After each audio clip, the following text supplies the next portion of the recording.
राम हरे हरे, हरे कृष्णा कृष्ण कृष्ण हरे हरे, हरे राम राम राम हरे हरे, हरे कृष्णा कृष्ण कृष्ण हरे हरे, हरे राम राम राम हरे हरे, हरे हरे कृष्णा कृष्ण कृष्ण कृष्ण कृष्ण कृष्ण हरे हरे, हरे राम राम राम हरे हरे, हरे कृष्णा कृष्ण कृष्ण हरे हरे, हरे राम राम राम हरे മാതാജി हरे, വരുന്നുണ്ട്. हरे മാതാജി വരുന്നുണ്ട്. कृष्ण कृष्ण हरे हरे, ഹരേ കൃഷ്ണ. हरे ഹരേ കൃഷ്ണ. ഹരേ കൃഷ്ണ. 21 ശ്ലോകമല്ലേ എടുക്കണ്ടേ? ഹരേ കൃഷ്ണ മാതാജി. പ്രണാമ മാതാജി. പ്രണാമം മാതാജി. 21 എടുക്കേണ്ട ശ്ലോകം. ഹരേ കൃഷ്ണ മാതാജി. പ്രണാമം മാതാജി. कृष्ण ആണ് മാതാജി 21. ഹരേ കൃഷ്ണ പ്രണാമം. 21 മാതാജി. നാനാക്ഷരാശലാകയാ ചക്ഷുർവിമീലിതം യേന തസ്മൈ ശ്രീഗുരവേ നമഃ. ശ്രീചൈതന്യമനോഹരം സ്ഥാപിതം യേന ഭൂതലേ സ്വയം രൂപകഥാമഹ്യം ദദാതി സ്വപദാന്തികം. വന്ദേഹം ശ്രീഗുരോ ശ്രീയുതപദകമലം ശ്രീഗുരുൻ വൈഷ്ണവാംശ ശ്രീരൂപവൃന്ദാഗ്രജാതം സഹഗണരഘുനാഥാന്വിതം തം സജീവം സാദ്വൈതം സാവധൂതം ചൈതന്യദേവം ശ്രീരാധാകൃഷ്ണപാദാൻ ഹരേ കൃഷ്ണ. വിഷ്ണുപാദായ കൃഷ്ണപൃഷ്ഠായ ശ്രീമതേ നാമിനെ. നമസ്തേ സാരസ്വതീ ദേവി ഗൗരവാണി പ്രചാരിണേ നിർവിശേഷ ശൂന്യവാദി പാശ്ചാത്യ ദേശതാരിണേ വാഞ്ചാകൽപതരുഭ്യസ്യ കൃപാ സിന്ധുഭ്യഃ ച പതിതാനാം പാവനേഭ്യോ വൈഷ്ണവേഭ്യോ നമോ നമഃ. ഹേ കൃഷ്ണ കരുണാ സിന്ധോ ദീനബന്ധോ ജഗത്പദേ ഗോപേശ ഗോപികാ കാന്ത രാധ കാന്ത നമോസ്തുതേ. സപ്ത കാഞ്ചന ഗൗരാംഗീ രാധേ വൃന്ദാവനേശ്വരി വൃഷഭാനുസുതേ ദേവി പ്രണമാമി ഹരിപ്രിയേ. जय श्री कृष्ण चैतन्य प्रभु नित्यानंद श्री अद्वैत गदाधर श्रीवासादि गौरवृंद. हरे कृष्ण कृष्ण कृष्ण हरे हरे, हरे राम राम राम हरे हरे. ഹരേ കൃഷ്ണ. ശ്രീരാധാ ഗോവിന്ദ ഇസ്കോൺ മാംഗ്ലൂരിന്റെ ഷോർട്ട് ഭാഗവതം ക്ലാസ്സിലേക്ക് എല്ലാ ഭക്തന്മാർക്കും പ്രണാമം മാതാജി. ഹരേ കൃഷ്ണ. ഹരേ കൃഷ്ണ പ്രണാമം. ഓം നമോ ഭഗവതേ വാസുദേവായ, ഓം നമോ ഭഗവതേ വാസുദേവായ, ഓം നമോ ഭഗവതേ വാസുദേവായ. നിഗമകൽപതരോർഗളിതം ഫലം ശുദ്ധമുഖാദമൃതദ്രവ സംയുതം പിബത ഭാഗവതം രസമാലയം മുഹുരഹോ രസികാ ഭുവി ഭാവുകാഃ. നാരായണം നമസ്കൃത്യ നരം ചൈവ നരോത്തമം ദേവീം സരസ്വതീം വ്യാസം തതോ ജയമുദീരയേത്. നഷ്ടപ്രായേഷു ഭദ്രേഷു നിത്യം ഭാഗവത സേവയാ ഭഗവത്യുത്തമ ശ്ലോകേ ഭക്തിർഭവതി നൈഷ്ഠികീം. കൃഷ്ണായ വാസുദേവായ ദേവകീ നന്ദനായ ച നന്ദഗോപകുമാരായ ഗോവിന്ദായ നമോ നമഃ. ഹരേ കൃഷ്ണ. മതേകബന്ധോ മത്സംഗിൻ മദ്ഗുരോ മന്മഹാദന മന്നിഷ്ഠാരകമദ്ഭാഗ്യ മതാനന്ദ നമോസ്തേ. ഗ്രന്ഥ ശ്രീമദ് ഭാഗവതം കി ജയ. ശ്രീല പ്രഭുപാദ് കി ജയ. ശ്രീമദ് ഭാഗവതം സ്കന്ധം 1 അധ്യായം 16. പരീക്ഷിത് മഹാരാജാവ് കലിയുഗത്തെ എങ്ങനെ സ്വീകരിച്ചു. ശ്ലോകം 21. ഓം നമോ ഭഗവതേ വാസുദേവായ. അരക്ഷ്യമാണാ സ്ത്രിയ ഉർവിബാലാൻ ശോചസ്യതോ പുരുഷാദൈരിവാർത്താൻ വാചം ദേവീം ബ്രഹ്മകുലേ കർമ്മണി അബ്രഹ്മണ്യേ രാജകുലേ കുലാഗ്രാൻ. ചൊല്ലാം. ഓം നമോ ഭഗവതേ വാസുദേവായ. ഓം നമോ ഭഗവതേ വാസുദേവായ. അരക്ഷ്യമാണാസ്യ ഉർവിബാലാൻ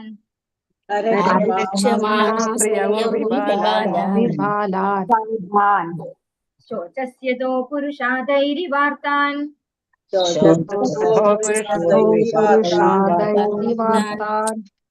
വാചം ദേവീം ബ്രഹ്മകുലേ കുകർമ്മണി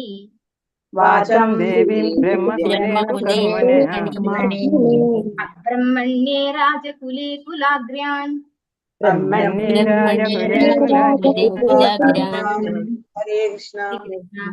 അരക്ഷ്യമാണാഹ അരക്ഷിതരായ സ്ത്രീയഃ സ്ത്രീജനങ്ങൾ ഉർവി ഭൂമിയിൽ ബാലാൻ കുട്ടികൾക്കായി ശോചസി ഭവതിക്ക് അനുതാപം ഉണ്ടാകുന്നു. അതോ അത്തരത്തിൽ പുരുഷ ആദേഹി രാക്ഷസരാൽ ഇവ അതുപോലെ ആർത്താൻ അസന്തുഷ്ടരായവർ വാചം വാക്കുകൾക്ക് ദേവി ബ്രഹ്മകുലെ ബ്രാഹ്മണകുലത്തിൽ കുകർമ്മണി ധാർമ്മിക തത്വങ്ങൾക്കെതിരായി പ്രവർത്തിക്കുന്നു. അബ്രഹ്മണ്യെ ബ്രാഹ്മണീയ സംസ്കാരത്തിന് എതിരായ വ്യക്തികൾ.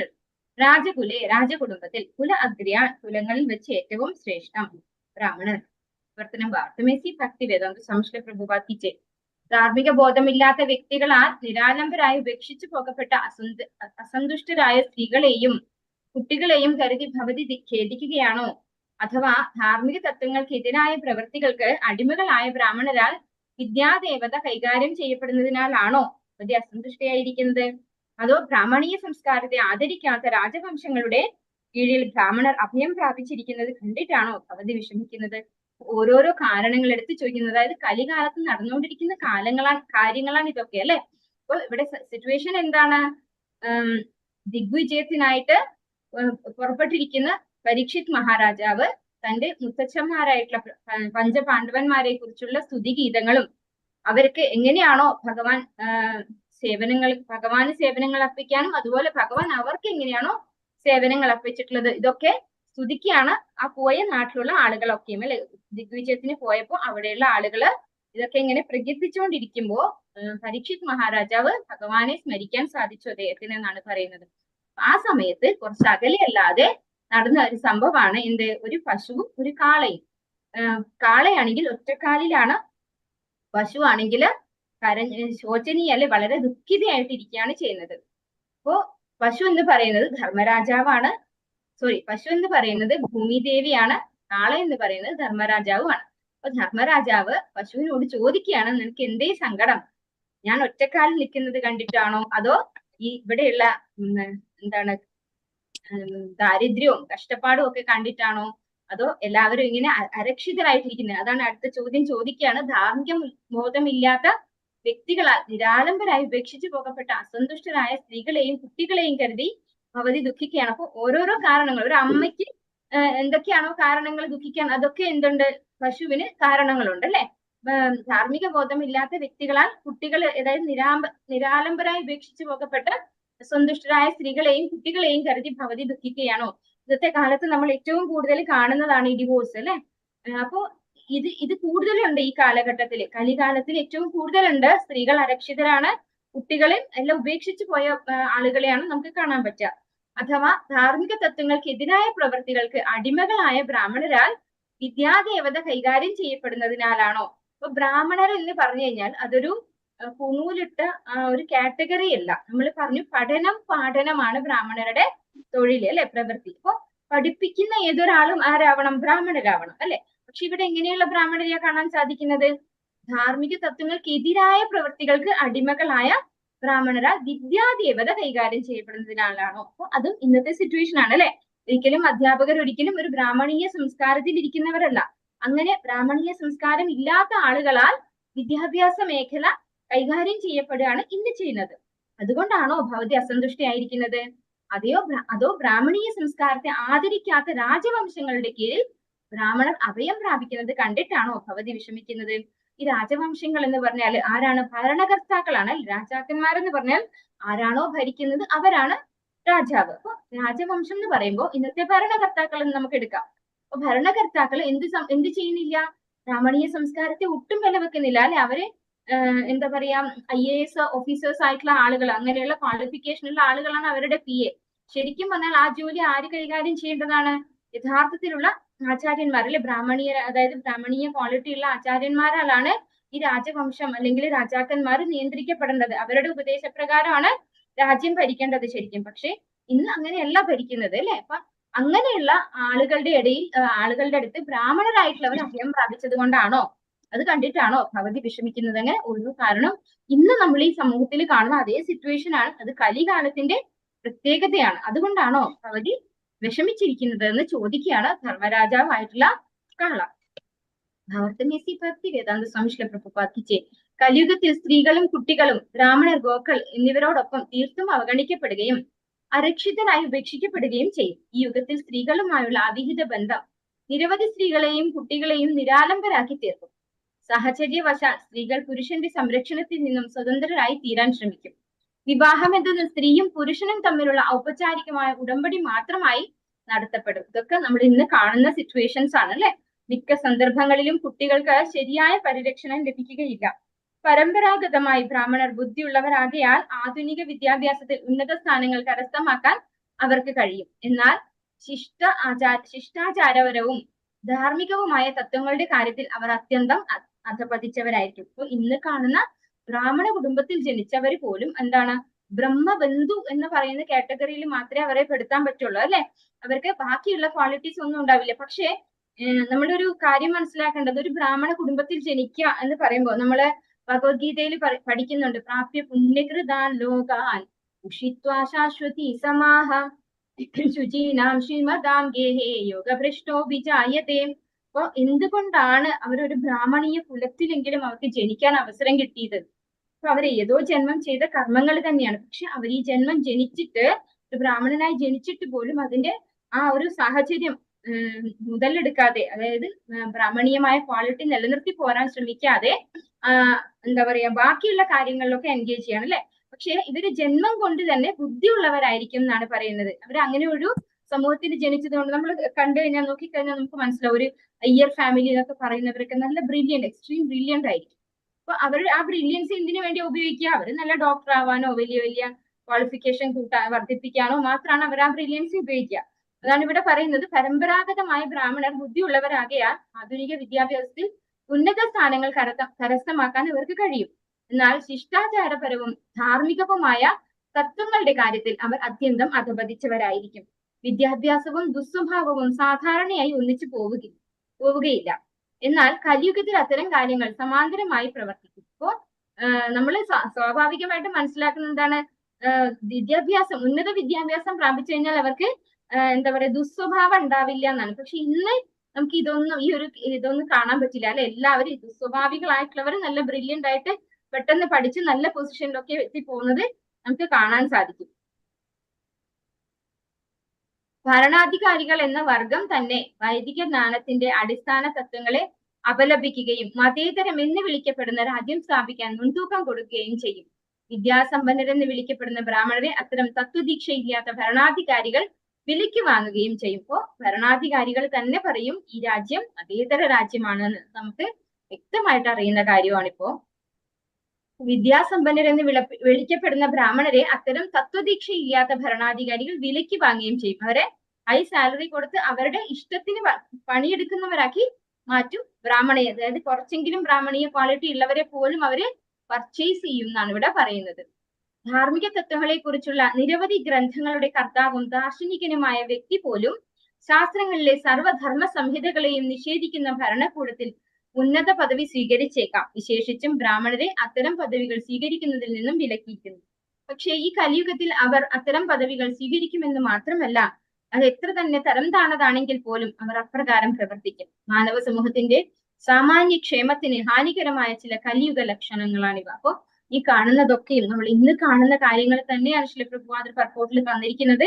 ഇത് കലിയുഗത്തിന്റെ ലക്ഷണങ്ങളാണെന്നാണ് പറയുന്നത്.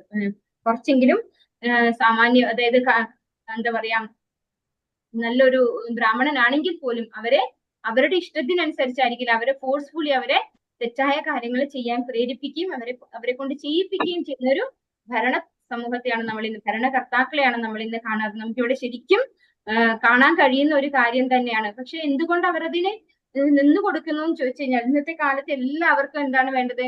നല്ലൊരു ജോലി, നല്ലൊരു എന്താ പറയാ സാഹചര്യം, വീട് വേണം, സൗകര്യങ്ങൾ വേണം. ഇതൊന്നും ഇല്ലാത്തവരെ ആരും വില വെക്കുന്നില്ല. അപ്പൊ അവർക്ക് എന്ത് വേണം? ഇതൊക്കെ വേണമെങ്കിൽ അവർക്കും ഫോഴ്സ്ഫുള്ളി അത് ചെയ്യേണ്ടതായിട്ട് വരികയാണ് ചെയ്യുന്നത്. അല്ലാതെ നിന്നാൽ അവര് കുറേ നമ്മള് അങ്ങനെയുള്ള ആളുകളെ നമ്മൾ കാണുന്നുണ്ടാവും. നമ്മൾ ചിലപ്പോൾ അറിയുന്നുണ്ടാവില്ല. അവരൊക്കെ മുന്നോട്ട് വരാതെ അവർക്ക് എന്താ പറയാ ആത്മഹത്യ ചെയ്യേണ്ട ഒറ്റ അവസ്ഥയാണ് ഈ ഒരു കലികാലത്തിന്റെ വൈഭവം എന്ന് പറയുന്നത്. അങ്ങനെയുള്ളവരൊട്ടും ജീവിക്കാൻ അനുവദിക്കാത്തൊരു ഭരണകൂടമാണ് ഇന്നുള്ളത്. ഓം നമോ ഭഗവതേ വാസുദേവായ. കിം ക്ഷത്രബന്ധൂൻ കലിനോപസൃഷ്ടാൻ രാഷ്ട്രാണി വാതൈരവരോപിതാനി ഇതസ്തതോ വാശനപാനവാസഃ സ്നാനഭ്യവായോന്മുഖജീവലോകം. ഹരേ കൃഷ്ണ. എല്ലാവർക്കും ചൊല്ലാം. നമോ ഭഗവതേ വാസുദേവായ.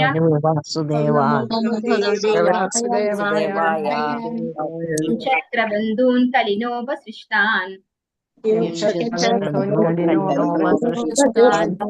രാഷ്ട്രാണി വാതൈരവരോപിതാനി ഇതസ്തതോ വാസനപാനവാസഃ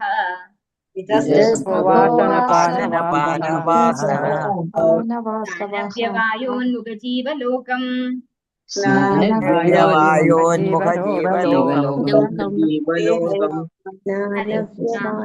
കിം അതോ ക്ഷത്രബന്ധൂൻ യോഗ്യതയില്ലാത്ത ഭരണാധികാരികൾ കലിയുഗത്തിന്റെ പ്രഭാവത്താൽ ഉപസൃഷ്ടാൻ സംഭ്രാന്തരായി രാഷ്ട്രാണി രാജ്യകാര്യങ്ങൾ വാ അല്ലെങ്കിൽ തൈഹി അവരാൽ ആരോപിതാനി ക്രമക്കേടിലേക്ക് തള്ളിയിടുക ഇതഹ ഇവിടെ തതഹ അവിടെ വാ അല്ലെങ്കിൽ അശന ഭക്ഷണ പദാർത്ഥങ്ങൾ സ്വീകരിക്കുക പാനം ചെയ്യുക വാസഹ വസതി സ്നാനം വ്യവായ ലൈംഗിക വേഴ്ച ഉന്മുഖ തത്പരരായ ജീവലോകം മാനവ സംവർത്തനം ഭാരതമേസി ഭക്തി വേദാന്ത സംശ്ലേഷ പ്രതിപാദിച്ചേ ഭരണാധികാരികൾ എന്നറിയപ്പെടുന്നവർ കലിയുഗ പ്രഭാവത്താൽ ഇപ്പോൾ സംഭ്രാന്തരായിരിക്കുന്നു.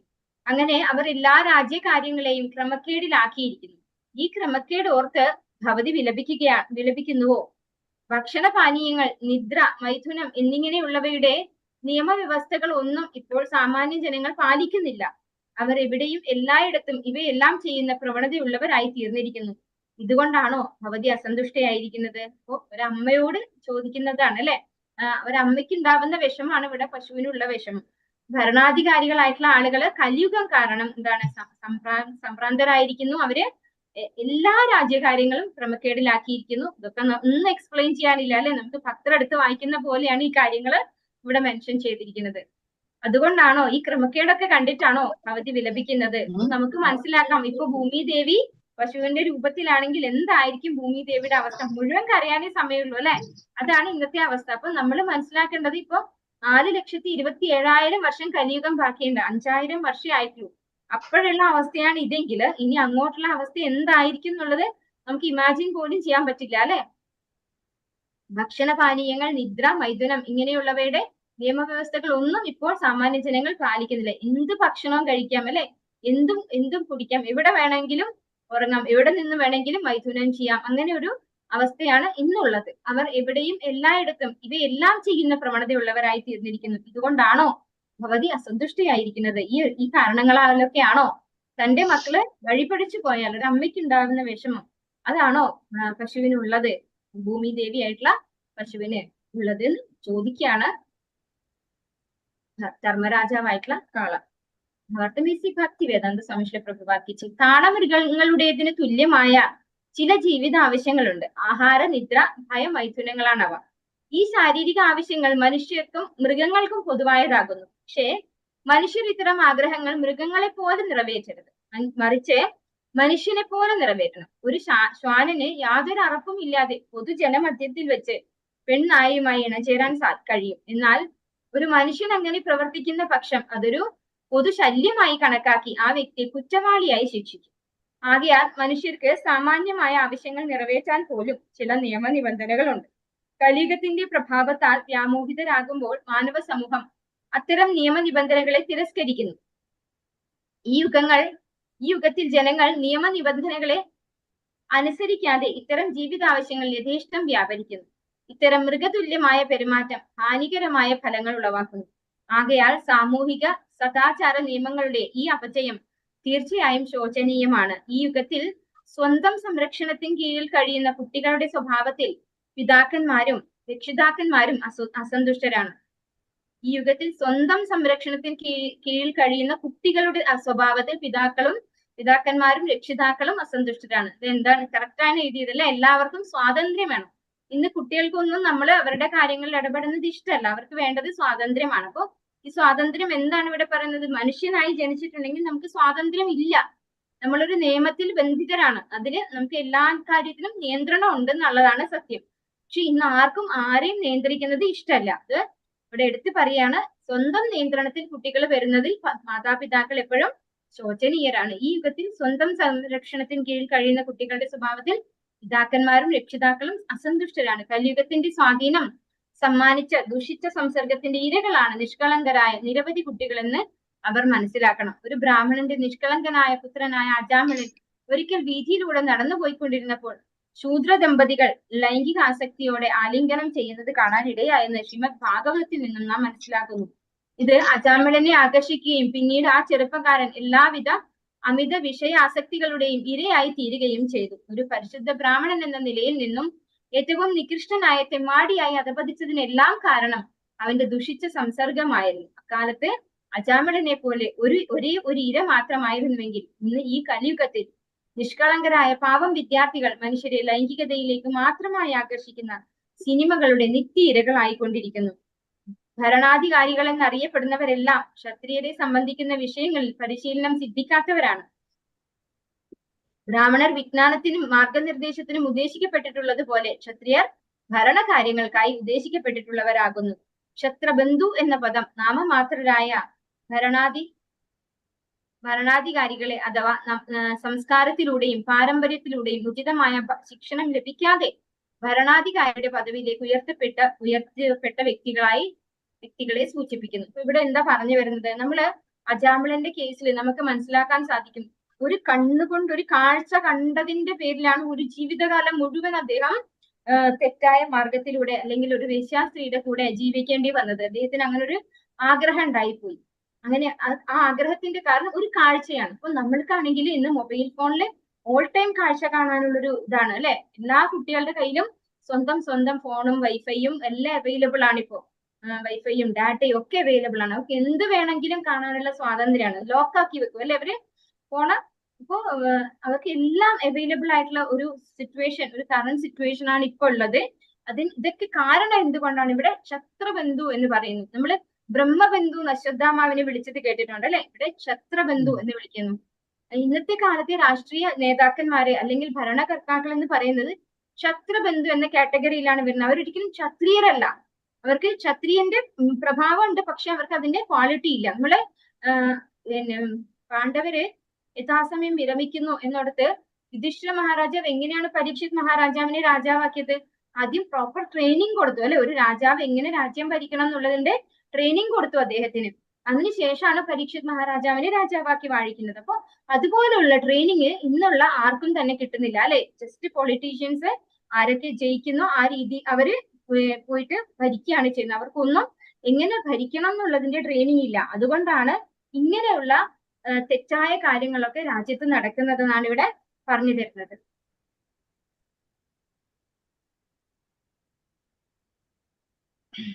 ഇക്കാലത്ത് ജീവിതത്തിന്റെ നിയമനിബന്ധനകളിൽ സ്വയം അധപതിച്ചവരായ ജനങ്ങളുടെ വോട്ടുകളാൽ അവർ അത്തരം ഉന്നത പദവികളിൽ അവരോധിക്കപ്പെടുന്നു. അപ്പോ അവർക്ക് ഒട്ടും എന്താ പറയാ ചെയ്യാനും പറ്റില്ല അല്ലെ. കാരണം ആരെയും നിയന്ത്രിക്കാൻ ഇന്ന് ആർക്കും ഇപ്പൊ നിയന്ത്രിക്കുന്നത് ഇഷ്ടമല്ല, സ്വാതന്ത്ര്യമാണ് വേണ്ടത്. അവരുടെ വോട്ട് കിട്ടണമെങ്കിൽ എന്ത് വേണം? അവർക്ക് എന്താണോ ആവശ്യം അത് നടത്തി കൊടുക്കണം. അപ്പൊ അവരുടെ ആ ഒരു പ്ലീസിങ്ങിന്റെ ആവശ്യമുണ്ട് അവർക്ക് ഇന്ന് രാജാവായിട്ടിരിക്കാൻ. ജീവിത നിലവാരത്തിൽ സ്വയം അധപതിച്ചവരായ അത്തരം ജനങ്ങൾക്ക് എങ്ങനെയാണ് അനുയോജ്യനായ വ്യക്തിയെ തിരഞ്ഞെടുക്കാൻ കഴിയുക? കലിക പ്രഭാവത്താൽ സർവ്വതും രാഷ്ട്രീയമായും സാമൂഹികമായും ധാർമ്മികമായും എല്ലാം തലകീഴായിരിക്കുന്നു. ആകയാൽ മാനവ സമൂഹത്തിന്റെ സാമാന്യക്ഷേമത്തിന്റെ ഇത്തരം ഒരു അവസ്ഥ കാണുന്നത് സുബുദ്ധികളായവർക്ക് ഖേദജനകമാണ്. ഇതൊന്നും ഇപ്പൊ ഇത് വായിക്കുമ്പോൾ നമുക്ക് മനസ്സിലാക്കാൻ പറ്റുന്നത് ഒന്നും നമുക്ക് ചേഞ്ച് ചെയ്യാൻ പറ്റുന്ന കാര്യങ്ങളല്ല അല്ലെ. ഇതിലൂടെ കടന്നു പോകാനേ പറ്റുള്ളൂ. കാരണം കലിയുടെ പ്രഭാവം നല്ലോണം ഉണ്ട്. അപ്പൊ അതുകൊണ്ട് തന്നെ ആളുകൾ കൂടുതൽ എന്താണ് തെറ്റായ വഴിക്ക് പോകാനുള്ള പ്രവണതയുണ്ട്. ആ പോകുന്നതിനനുസരിച്ചുള്ള ഒരു ഭരണകൂടമാണ് ഇന്നുള്ളത്.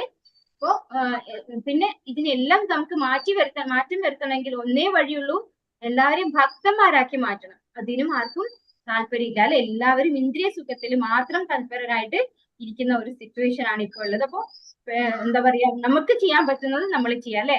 നമ്മൾ മനസ്സിലാക്കുന്നവരെങ്കിലും എന്ത് ചെയ്യാം? ഭഗവാന്റെ ഭക്തിയുത സേവനത്തിൽ സ്വയം നിരതരാവാൻ. നമുക്ക് എല്ലാവരെയും ചേഞ്ച് ചെയ്യാൻ പറ്റില്ല, പക്ഷെ നമ്മൾക്ക് നമ്മളെ ചേഞ്ച് ചെയ്യാം. നമുക്കൊരു മാതൃകയാവാൻ മറ്റുള്ളവർക്ക് എന്നുള്ളതേ നമുക്കിവിടെ സാധിക്കുള്ളൂ അല്ലെ. ഓം നമോ ഭഗവതി വാസുദേവായ യത്വാപതി ഭൂരിഭരാവതാര കൃതാവതാരസ്യ ഹരേധരിത്രി അന്തർഹിതസ്യ സ്മരതി വിസൃഷ്ട കർമാണി നിർവാണ വിളംബിതാനി.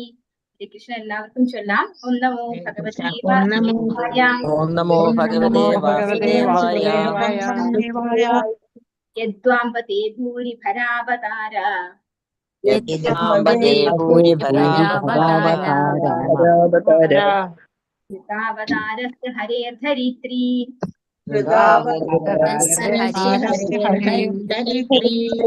അന്തർഹിതസ്യ സ്മരതി വിസൃഷ്ട സ്മരതി സൃഷ്ട നിർവാണ വിളംബിതാനി ഹരേ കൃഷ്ണ. അതായിരിക്കാം അംബ അല്ലയോ മാതാവേ തേ ഭഗവതിയുടെ ഭൂരി കനത്ത ഭാരം അവതാര ഭാരം കുറയ്ക്കാനായി കൃത ചെയ്തു അവതാരസ്യ അവതരിച്ച ഹരേഹേ ശ്രീകൃഷ്ണ ഭഗവാന്റെ ധരിത്രി ഹേ ഭൂമി ദേവി അന്തർഹിതസ്യ ഇപ്പോൾ ദൃഷ്ടിപഥത്തിൽ നിന്നും അപ്രത്യക്ഷനായ അവിടുത്തെ സ്മരതി ചിന്തിക്കുന്ന വേളയിൽ വിസൃഷ്ട നിർവഹിച്ചതൊക്കെയും കർമാണി പ്രവർത്തനങ്ങൾ നിർവാണ മോക്ഷം വിളംബിതാനി അനിവാര്യമാക്കി തീർക്കുന്ന വർത്തനം ഭാവർത്തമേസി ഭക്തി വേദാന്ത സ്വാമി പ്രഭുപാദിച്ചേ അല്ലയോ ഭൂമാതാവേ പരമദിവ്യോത്തമ പുരുഷനായ ഹരി ഭഗവതിയുടെ ഭാരം അകറ്റുവാനായി മാത്രം സ്വയം ശ്രീകൃഷ്ണ ഭഗവാനായി അവതരിച്ചു. ഇവിടെ അവിടുത്തെ എല്ലാ പ്രവൃത്തികളും അതീന്ദ്രിയമായവയാണ്. മാത്രവുമല്ല അവ മോക്ഷമാർഗത്തെ ദൃഢീകരിക്കുകയും ചെയ്യുന്നു. ഇപ്പോൾ അവിടുത്തെ സാന്നിധ്യം ഭഗവതിക്ക് നഷ്ടമായിരിക്കുന്നു. ഒരു പക്ഷേ ഭഗവതി ഇപ്പോൾ ആ പ്രവർത്തനങ്ങളെ കുറിച്ചെല്ലാം ചിന്തിച്ച് അവയുടെ അഭാവത്തിൽ വിഷമിക്കുകയാവാം. ധർമ്മരാജാവ് പറയാണ് ഭഗവാൻ ഹരി അല്ലെ ഭൂമിയുടെ ഭാരം തീർക്കാനായിട്ടാണ്, ഭൂഭാരം ഇല്ലാതെയാക്കാൻ വേണ്ടിയാണ് ഭഗവാൻ ഇവിടെ ശ്രീകൃഷ്ണ ഭഗവാനായിട്ട് അവതരിച്ചത്. അപ്പൊ ആ അവതരിച്ച ആ ലീലകളൊക്കെ ആടിക്കഴിഞ്ഞ് എല്ലാം ഉദ്ദേശ സിദ്ധി കഴിഞ്ഞിട്ട്, അതായത് ഉദ്ദേശിച്ച കാര്യങ്ങളൊക്കെ പൂർത്തിയാക്കിയിട്ട് ഭഗവാൻ അന്തർധാനം ചെയ്തു. അതുകൊണ്ടാണോ ഭഗവതി വിഷമിക്കുന്നത്? ആ പ്രവർത്തനങ്ങളെ കുറിച്ചൊക്കെ ഓർത്തിട്ടാണോ ഭഗവതി വിഷമിച്ചിരിക്കുന്നത് എന്ന് ചോദിക്കുകയാണ് ധർമ്മരാജ്. ഭക്തി വേദാന്ത സംശയിച്ചേ ഭഗവത് കർമ്മങ്ങളിൽ മോക്ഷവും ഉൾപ്പെടുന്നു. എന്നാൽ അവ നിർമ്മാണം അഥവാ മോക്ഷത്തിൽ നിന്നും ലഭ്യമാകുന്ന ആനന്ദത്തെക്കാൾ കൂടുതൽ ആസ്വാദികരമാണ്. ചില ജീവഗോസ്വാമിയുടെയും വിശ്വനാഥ ചക്രവർത്തി ഠാക്കൂറിന്റെയും മതം അനുസരിച്ച് നിർമ്മാണ വിടംബിതാനി എന്നതാണ് ഇവിടെ ഉപയോഗിച്ചിരിക്കുന്ന പദം. മോക്ഷത്തിന്റെ മൂല്യത്തെ ലഘൂകരിക്കുന്നത് ഇത് അർത്ഥമാക്കുന്നു. നിർവ്വാണം അഥവാ മോക്ഷം പ്രാപ്തമാക്കാൻ ഒരുവൻ കഠിനമായ തപസ്യക്ക് വിധേയമാകേണ്ടതുണ്ട്. എന്നാൽ ഭഗവാൻ അത്രയ്ക്കും കൃപാലു ആകിയാൽ ഭൂഭാരം ലഘൂകരിക്കുവാനായി സ്വയം അവതരിക്കുന്നു. അത്തരം കർമ്മങ്ങളെ കേവലം സ്മരിക്കുക മുഖേന മാത്രം നിർവ്വാണത്തിൽ നിന്നും ലഭിക്കുന്ന ആനന്ദത്തെ തൃണവൽക്കരിക്കാനും അപ്രകാരം ആനന്ദപൂർണമായ ഭഗവത് പ്രേമയുത സേവനത്തിൽ ശാശ്വതമായി നിരതനായി ഭഗവാനുമായി സഹവസിക്കുവാൻ അതീന്ദ്രിയ ധാമത്തിൽ എത്തിച്ചേരുവാനും അവിടുത്തെ ഒരുവന് കഴിയുന്നു. അപ്പൊ ഇവിടെ എന്താ പറയുന്നത്?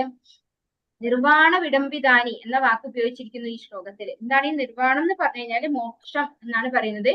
ഈ മോക്ഷത്തിൽ നിന്നും എബോവ് ആണ് എന്ത്? ഭഗവാന്റെ പ്രേമയുത ഭക്തിയുത സേവനത്താൽ കിട്ടുന്ന ആനന്ദം. അതായത് ഭഗവാന്റെ കർമ്മങ്ങളെ കുറിച്ച് ഭഗവത്ഗീതയിൽ എന്താ പറഞ്ഞിരിക്കുന്നത്? ജന്മ കർമ്മചമേ ദിവ്യം ഏവം യോ വേതി തത്വതഃ തിക്വാ ദേഹം പുനർജന്മ നൈതി മാമേതി സോർജുന. അല്ലെ, ഭഗവാന്റെ ജന്മകർമ്മങ്ങളെ കുറിച്ച് കേൾക്കുന്ന ഒരാൾക്ക്, ശരിക്കും തത്വത്തിൽ മനസ്സിലാക്കുന്ന ഒരാൾക്ക് പിന്നെ ഈ ഭൂമിയിലേക്ക് വീണ്ടും തിരിച്ചു വരേണ്ട ആവശ്യമില്ല എന്നാണ് പറയുന്നത്. അപ്പൊ ഈ നിർവാണ എന്ന് പറയുന്നത് മുക്തിയാണ്, അല്ലെങ്കിൽ മോക്ഷമാണ്. മോക്ഷം എന്ന് പറഞ്ഞാൽ എന്താണ്? ഈ ഭൗതിക ബന്ധനങ്ങളിൽ നിന്നുള്ള മോക്ഷം. ഇതല്ല ഭഗവാനാണ് പ്രാപ്തിസ്ഥാനം എന്നുള്ളൊരു തിരിച്ചറിവ് വരെ അവിടെ എന്തുള്ളൂ, ഈ മോക്ഷം എന്ന് പറയുന്ന ഒരു ഇത് വരുന്നുള്ളൂ. അതിന്റെ അപ്പുറത്താണ്, ഈ മോക്ഷത്തിന് ശേഷമുള്ളതാണ് ഭക്തിയുത സേവനം എന്ന് പറയുന്നത്. അതായത് മോക്ഷം കഴിഞ്ഞു കിട്ടുന്നതാണ് നമുക്ക് ഭക്തിയുത സേവനത്തോടുള്ള ഒരു ആസക്തി, അല്ലെങ്കിൽ ഭഗവാന്റെ കാര്യമാണ് ചെയ്യേണ്ടത്, ഇതല്ല ഈ ഭൗതികമായ കാര്യങ്ങളല്ല എന്ന ഒരു തിരിച്ചറിവ് വന്നിട്ട് ഭഗവാന്റെ സേവനത്തിലേക്ക് സ്വയം നിരതരാകുന്നതാണ് എന്ത്? ഭക്തിയുത സേവനം എന്ന് പറയുന്നത്. അപ്പൊ മോക്ഷത്തിന് ശേഷമുള്ളതാണ്, അത് കൂടുതൽ ആസ്വാദികരമാണ് എന്നാണ് പറയുന്നത്. ഈ നിർവ്വാണം തന്നെ എന്താണ്? തപസ്യ, ഒരു നല്ല തപസ്യ വേണം. അപ്പൊ നമുക്ക് ഭക്തിയിലേക്ക് പ്രവേശിക്കാൻ സാധിച്ചിട്ടുണ്ടെങ്കിൽ നമ്മൾ മനസ്സിലാക്കേണ്ടത് എത്രയോ ജന്മങ്ങള് നമ്മൾ തപശ്ചര്യകൾ ചെയ്തിട്ടുണ്ട് എന്നാണ്. ഇവിടെ പറയുന്നു, അത്തരം കർമ്മങ്ങളെ കേവലം സ്മരിക്കുക മുഖേന മാത്രം നിർവ്വാണത്തിൽ നിന്നും ലഭിക്കുന്ന ആനന്ദത്തെ തൃണവൽക്കരിക്കാനും അപ്രകാരം ആനന്ദപൂർണമായ ഭഗവത് പ്രേമയുത ഭക്തിയുടെ സേവനത്തിൽ ശാശ്വതമായി നിലനിൽക്കാനും സാധിക്കും. അതായത് ഭഗവാനെ സ്മരിക്കാൻ മാത്രം മതി അല്ലെ, ഭഗവാന്റെ കർമ്മങ്ങളെ കുറിച്ച് സ്മരിക്കാൻ സാധിച്ചാൽ തന്നെയും നമുക്ക് ഈ നിർവ്വാണത്തിന്റെ എബോ ലെവലിൽ എത്താൻ സാധിക്കും എന്നാണ് ഇവിടെ പറയുന്നത്. ഹരേ കൃഷ്ണ കൃഷ്ണ കൃഷ്ണ ഹരേ ഹരേ, ഹരേ രാമ രാമ രാമ ഹരേ ഹരേ. വാഞ്ചാകൽപതരൂപസ്യ കൃപാ സിന്ധുഭ്യോ പതിതാനാം പാവനേഭ്യോ വൈഷ്ണവേഭ്യോ നമോ നമഃ. अनंत कोटि वैष्णव वृंद की जय, श्री प्रभुपाद की जय, गुरु महाराज की जय, नित्य गौर प्रेमानंदे, हरि हरि बोल, हरे कृष्णा हरे कृष्णा माता जी। प्रणाम माता जी।